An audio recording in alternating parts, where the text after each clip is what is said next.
Uzdil PHP dersiga 39 qism Ajax haqida. Bu Ajax deganimiz mau so'zningki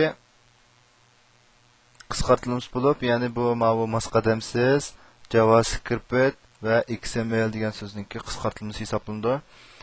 Ajax yangidan e'lon qilingan program til bo'lmasdan balki tor bekat yoki qo'llanishchan program tuzishdagi yangi texnika, yangi program tuzishdagi tafakkur usuli hisoblanadi. Shunga bu PHP darsimizda biz mana PHP bilimlarini o'rganib qolmasdan XML anondan keyin Ajax bilimlarini bu program tuzishdagi muhim tafakkur usuli sifatida so'zlab o'tdik.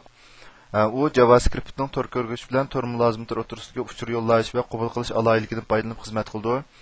U tuvandagi echitilgan o'lchamlar asosida xizmat qildi. Masalan, JavaScript, XML, HTML, CSS qatorliqlar. Ajax qo'llanishdan programmasi tor ko'rgich yoki supaga beqinmaydi. U yana tuvandagidek afzalliklarga ega. Masalan, texnik ko'p a'zo uchurni bir taraf qila oladi. Qachalash va asrash texnik oson. Programma echish texnik osonlashadi. Biz bu orqali tor bekat programmalarining sig'imini texnik kichik, suratini texnik tez, ishlatishni texnik oson holatga unumga yeta olamiz.